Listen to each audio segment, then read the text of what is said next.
안녕하십니까. 2019년 11월 10일 새벽 모의 팩트 시작하겠습니다. 자, 오늘이 11월 10일입니다. 그래서 오늘까지 정경심 교수, 조국 전 장관의 부인이죠. 이제 검찰이 불렀는데 오늘 또 불출석을 했습니다. 건강상 이유를 들어서 불출석하는 바람에 이제 내일 추가 기소를 합니다. 무슨 얘기냐면 9월 6일에 동양대 총장 표창장을 위조한 혐의, 사문서 위조죠. 그 혐의로 기소를 한번 했고 그때는 불구속 기소였습니다. 그리고 이제 내일 추가 기소를 하는데 그건 구속 기소를 하는 것이죠. 그래서 오늘까지 조사를 하려고 했는데 오늘 이제 조사에 불응하는 바람에 사실상 정경심 교수의 조사는 끝났다. 이렇게 말씀을 드릴 수가 있겠습니다. 그런데 내일 이제 구속영장이 청구될 당시의 혐의가 11가지였는데 내일은 몇 가지 혐의가 혹시 추가될 것인가? 이런 부분에 관해서는 지금까지 드러난 얘기는 없습니다.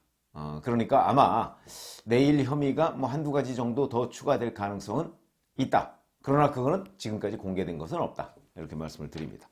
그러면 정경심 교수는 10월 23일 밤늦게, 기록상으로는 그렇습니다. 실제 기자들한테 공표된 것은 10월 24일 자정을 조금 넘겨서 구속영장이 발부된 것으로 이렇게 알려졌었는데 아마 기록상으로는 23일 밤 12시 거의 다 돼서 구속영장이 발부된 것으로 보여서 그래서 이제 11월 11일에 그 구속기간이 만료가 되는 겁니다. 20일간.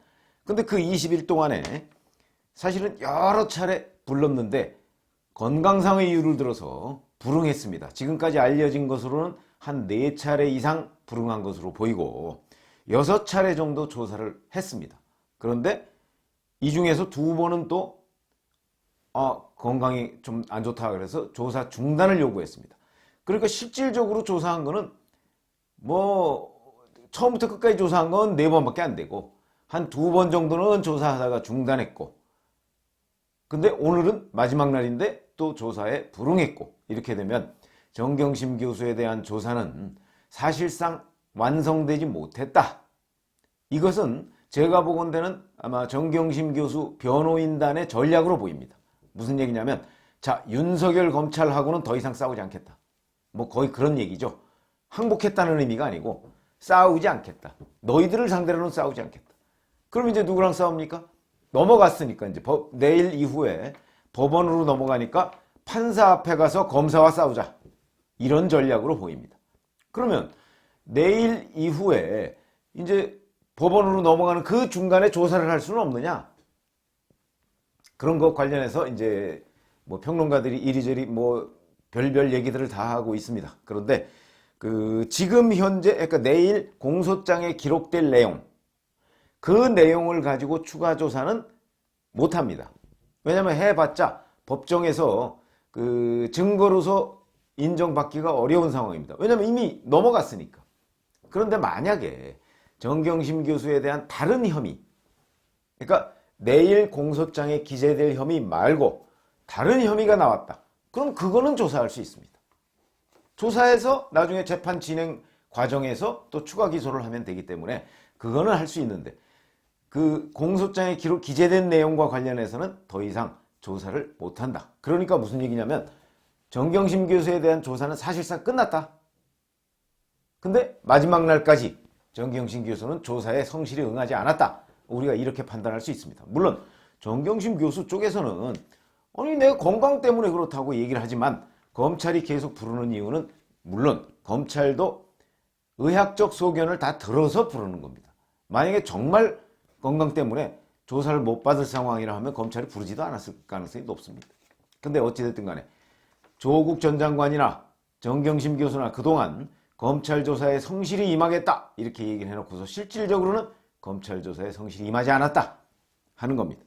자, 그렇게 되면 이제 정경심 교수와 관련해서 2번째 공판 준비 기일이 15일에 열립니다. 이것은 이 사문서 위조, 동양대 표창장 위조와 관련한 겁니다. 그렇게 되죠? 그러니까 이제 공판 준비 기일을 2번째 하면은 이제 본 재판이 될 텐데 아마도 본 재판은 이게 이제 추가 기소가 되면 그거하고 병합해서 한 재판부에서 맡을 가능성이 있다 하는 것이고요.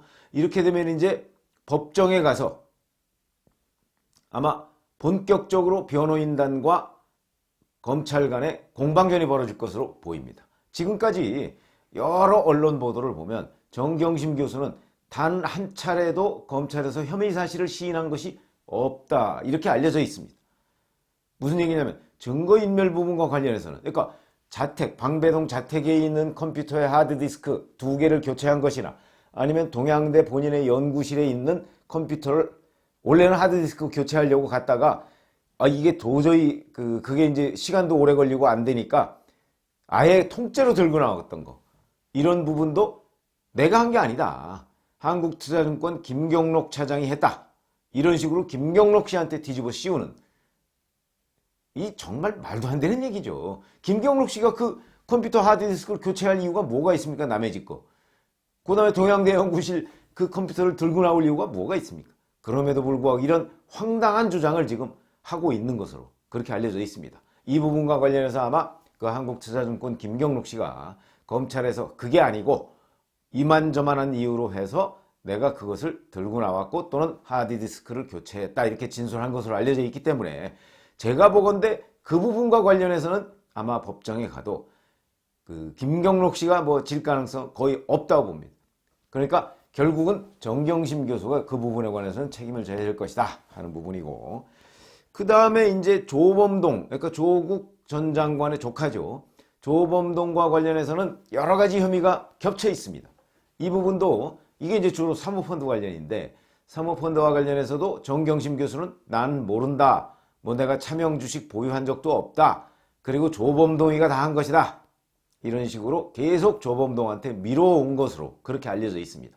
그러니까 결국 정경심 교수는 검찰에서 6번 조사를 받는 동안, 구속 후에 6번 조사를 받는 동안 자기 혐의는 단 하나도 인정한 것이 없는 것으로 보이고, 아마 이런 입장은 법정에 가서도 계속해서 유지될 것으로 보입니다. 그러면 결국 법정에 가서 정경심 교수 즉 변호인단과 정경심 교수와 이게 한편이 되고 한쪽은 검찰이 여러 가지 이제 증거를 들이밀면서 정경심 교수의 유죄를 입증하지 않을까. 매우 뜨거운 공방전이 벌어질 것이다. 이렇게 얘기를 할 수가 있겠습니다. 자, 그리고 그러면 이제 그 다음은 조국이죠, 조국. 당초에는 11일 이전에 조국 전 장관을 소환해서 같이 이제 조사를 하고 난 뒤에 정경심 교수를 구속 기소하고 조국 전 장관은 계속해서 조사를 이어가는 것으로 이렇게 예상이 돼 있습니다만은 그게 이제 결국 실패했습니다. 아마 이 실패한 것은 제가 보건대는 조국 전 장관의 부인인 정경심 교수가 계속해서 시간 지연 전략을 썼기 때문으로 보입니다. 그러니까 정경심 교수가 이렇게 지연 전략을 쓰고 부인 일변도로 나간 것은 역시 남편인 조국 전 장관 구하기다. 이렇게 볼 수가 있는 것이죠.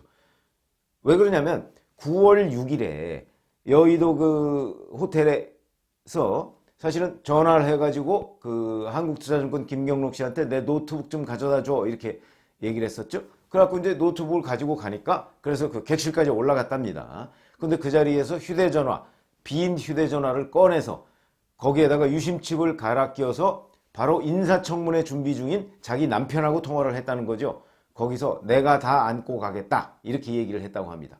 내가 다 안고 가겠다. 그러니까 조국 전 장관한테는 미루는 게, 자기 남편한테 미루는 거는 조금도 없는 것이고, 다만 나머지 거 이제 증거인멸이라든가 사모펀드 부분은 다 남한테 미루고 이런 식으로 돼서, 그러니까 결국 남편 목까지 자기가 다 뭐 일종의 뒤집어 쓰겠다 이런 식으로 남편하고는 약속이 돼 있는 것으로 보입니다. 그러면 이제 조국 전 장관한테 미루는 게 전혀 없고 다 이제 그 부분은 내가 했는데 사실은 내가 한 것은 아니고 조범동이가 했고 김경록이가 했고 뭐 이런 식으로 이제 그 검찰에서 진술을 하고 있다는 겁니다. 그리고 그렇게 해서 그냥 진술이 끝나버렸습니다. 그러니까 검찰로서는 조국 전 장관을 부르기 위해서는 정경심 교수한테서 나오는 얘기 가지고서 조국 전 장관한테 추궁할 재료들을 별로 못 구한 것으로 보입니다. 다만 동아일보가 엊그제 보도한 부분에 보면 조국 전 장관의 그 휴대전화에 있던 메시지, 이 메시지가 그 컴퓨터에서 발견이 됐다. 이런 보도가 있었습니다. 채널A 보도죠. 이런 보도가 있었는데 이 부분은 뭐 제대로 확인되지는 않습니다. 아직. 다만 채널A가 단독이라고 해서 그런 식으로 보도를 했는데 만약에 그 내용이 사실이라면 휴대전화 이 메시지 한 거 휴대전화는 지금 압수가 안 된 상태 아닙니까? 근데 휴대전화 메시지 한 거는 상당 부분이 이제 그 컴퓨터 파일에 들어 있었다 이렇게 얘기를 한다면 그럼 그거는 상당한 정도로 증거가 될 수 있겠죠. 그래서 그 부분은 아직 확인은 되지 않습니다만 그렇게 되면 조국 전 장관을 소환하는 시기도 조금 빨라지지 않겠느냐. 여하튼 뭐 조국 전 장관 소환은 임박했을 것이다. 이렇게 지금 예상이 됩니다. 그러면 조국 전 장관은 과연 며칠 뒤에 소환이 될 것인가?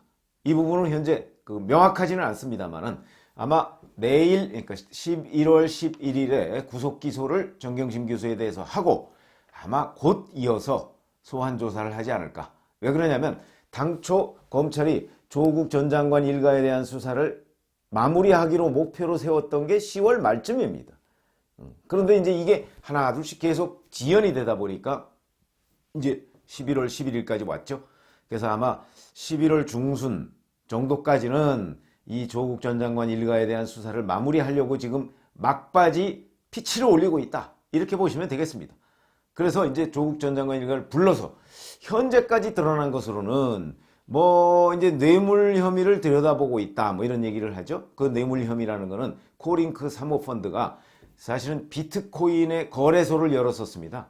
근데 그 거래소를 열고 거래소에 대한 비트코인에 대한 규제 대책이 2017년 12월 달에 발표가 됐는데 규제 대책이 그 규제 대책이 발표되기 한 달 전에 전격적으로 이 코링크 사모펀드가 개설했던 그 거래소를 폐쇄해 버립니다. 이게 레드펀드가 투자했던 곳인데 레드펀드가 투자해서 만들어 놓은 비트코인 거래소를 청산을 해버립니다. 레드펀드를 청산해버리는 것이죠. 그러면 그게 혹시 그 다음 달에 있을 비트코인 억제 대책 이것을 알고 한 것 아니겠는가. 이런 이제 추정이 있었죠. 왜 그러냐면 비트코인 억제 대책을 청와대에서 총괄하는 곳은 민정수석실이고 당시 민정수석은 조국 씨였습니다. 그리고 그 대가로 그 다음에 2018년 1월 달에 WFM 주식 12만 주를 차명으로 매입을 하는데 정경심 교수가 그 차명으로 매입하는 게 주당 당시 7,000원이었는데 주당 5,000원씩 매입을 합니다. 그러면 주당 2,000원씩 12만 주면 대략 2억 4천만 원 정도가 되는데 이것이 이제 결국 뇌물 아니겠는가. 그 뇌물은 이 레드펀드를 그 규제 대책이 나오기 한 달 전에 청산할 수 있도록 정보를 준 데 대한 대가 아니냐. 이런 의심을 이제 검찰이 하고 있는 것인데 그 부분에 관해서 지금 조사가 어떻게 진전되고 이루어지고 있는 것인지 이거는 아직 명확하지는 않습니다. 그걸 확인한 것인지 만약에 확인해서 뇌물 혐의가 확인됐다고 한다면 조국 전 장관에 대해서도 아마 구속영장이 청구될 가능성이 있고 그러나 그 부분까지는 그 대가 관계가 명확하게 입증이 돼야 됩니다. 입증이 안 되면 그 부분은 제외한 상태에서 이제 조국 전 장관이 청와대 101 경비단에 있는 ATM기를 통해서 5천만 원을 정경심 교수한테 1월 그러니까 2018년 1월 30일 송금한 거로서 돼 있죠. 근데 그것도 31일에 또 WFM이 호재성 공시를 2개를 합니다. 그 호재성 공시를 하기 전날 전격적으로 송금이 되는 것이죠. 이것도 또 무슨 연관이 있을 수 있다. 이런 것들을 지금 다 들여다보고 있다고는 하는데 그게 정말 검찰이 확인한 것인지 아니면 그냥 혐의점만 있는 것인지 이런 부분은 현재 어디에도 드러난 게 없습니다. 여하튼 조국 전 장관 일가뿐만 아니고 지금 조국 전 장관 본인에 대해서 어디까지 검찰이 혐의를 확보하고 있는가 이런 부분은 현재 워낙 이게 깜깜이 수사하고 윤석열 검찰이 보안 유지를 철저히 하고 있기 때문에 지금 드러나 있지를 않아요. 그래서 조국 전 장관의 사법 처리 수준을 우리가 예상하기는 어려운데 일선 현장 기자들 얘기를 종합해 보면 아마 불구속 기소 정도로 정리됐다는 것 같아요. 뭐 이렇게 지금 얘기를 하고 있습니다. 그런 것으로 봐서는 현재까지 확실하지는 않지만 아마 조국 전 장관은 뭐 이번 주 이제 주말이나 뭐 주중에 불러서 조사를 하고 사법 처리 수준은 대략 뭐 증거인멸 방조나 뭐 이런저런 거, 그다음에 이제 서울대 인턴 증명서 이 부분에는 직접 관련돼 있을 가능성이 있는데 그것도 지금 조사가 어떻게 이루어지고 있는 것인지 지금 완전히 깜깜입니다. 어찌됐든 간에 그 부분까지 포함해서 아마 뇌물 혐의가 입증되지 않는 한 구속 가능성은 좀 낮고 그 불구속 기소 정도 되지 않을까. 지금 뭐 상당한 정도의 그 뭐 유튜버들 뭐 구속이 확실하다 이렇게 얘기하는 사람도 있는 것으로 알고 있습니다만 그것은 현장의 취재를 열심히 하는 기자들의 설명에 따르면 아직 거기까지는 누구도 장담할 수 없는, 오히려 그것보다는 불구속 기소할 가능성이 더 많다 이렇게 지금 얘기가 나오고 있습니다. 뭐 조국 전 장관이 언제 소환돼서 어떤 식의 사법 처리를 받게 될 것인지는 뭐 곧 드러나겠지만 현재로서 그렇다는 얘기고, 여하튼 아쉬운 것은 정경심 교수에 대해서 조사가 제대로 이루어지지 않은 상태로 재판에 넘어갔다 하는 것이 굉장히 아쉬운 점입니다. 그것 때문에 자칫 잘못하면 법정에서 정경심 교수 측과, 그러니까 결국 조국 전 장관 측이죠, 측과 검찰 간의 치열한 공방, 당초에는 이게 검찰의 완승으로 끝날 일인데 지금 정경심 교수 측이 그 무슨 수사 지연 전략 내지는 수사 방해 전략을 쓴 것이 아닌가 이런 느낌이 들어서, 그렇게 된다면 재판정에서의 공방이 훨씬 뜨거워질 것이다. 그래서 마지막 순간까지도, 법정에 가서까지도 조국 전 장관 일가에 대한 이 공방전은 아마 끝나지 않은 상태가 되지 않을까. 그만큼 논란도 커질 것으로 보입니다. 감사합니다.